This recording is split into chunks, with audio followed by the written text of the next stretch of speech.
Hi, my name is Shalom Israel, and this is my presentation on Ehud, who I like to call the sneaky judge. So, a brief history of Ehud to start off. Ehud was an Israelite from the tribe of Benjamin. He is the son of Gera, and he's a left-handed person.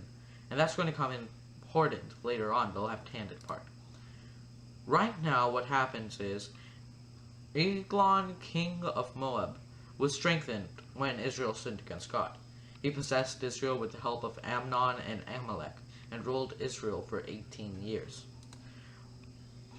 In Judges 3:12, it shows this. And the children of Israel did evil again in the sight of the Lord. And the Lord strengthened Eglon, the king of Moab, against Israel, because they did evil in the sight of the Lord. So, the children of Israel, they cry out to the Lord, and the Lord raises up Ehud to save them. And the children of Israel get the wrong impression, and they create a present, and they give it to Eglon and say, hey, give this. They give it to Ehud and say, hey, give this to Eglon, maybe he'll set us free. But Ehud, instead, he made a dagger. He was going to rescue Israel because that's what God told him to do, and that's what God raised him up for. This dagger has 2 edges and a cubit long, and cubits are 1.5 feet long. King Eglon's death.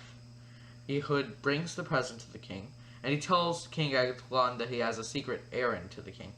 Now in the Bible, it looks like there's a bit of time gap.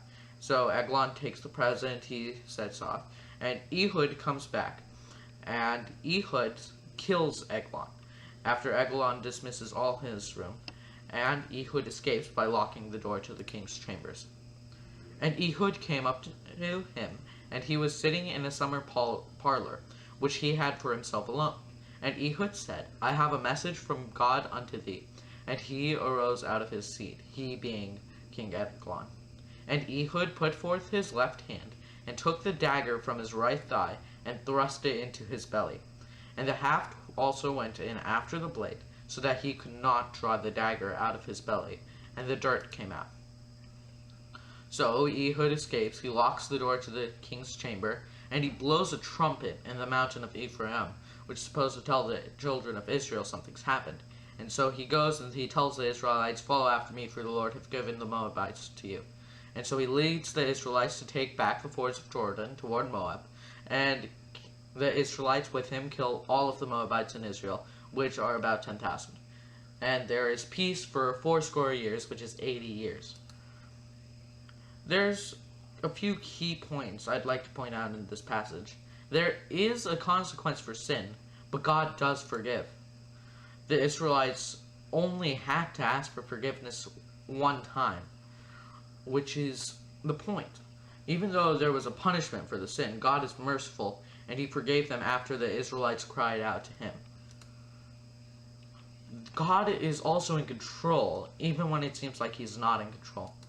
And this is here. God strengthened Eglon to take over the Israelites. God raised up Ehud when the Israelites cried out to go ahead and save the Israelites.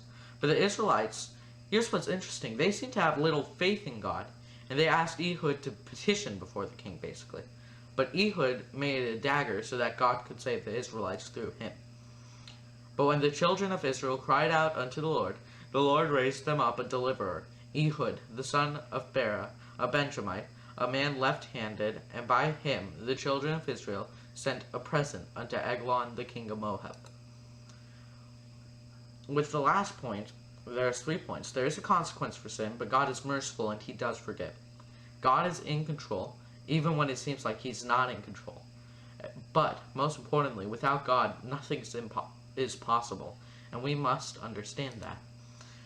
And he said unto them, follow after me, for the Lord hath delivered your enemies the Moabites into your hand.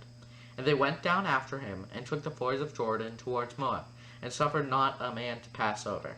This is important, because it shows that even though Ehud made the dagger, and he stabbed the king, he's humble here, and he realizes, hey, the Lord gave me strength to do this, and it's because of the Lord it went out well. Ehud chose to stab the king with the dagger. He chose what to say to the king. But God is the one who made Ehud's plan a success. we can learn that though it seems like it's your plan that succeeded, and it's your skill and your intelligence, it's God who blesses the plan to succeed. And it's God who gives you that intelligence in the first place. My favorite verse is Judges 3:25. And they tarried till they were ashamed. And behold, he opened not the doors to the parlor. Therefore they took a key and opened them.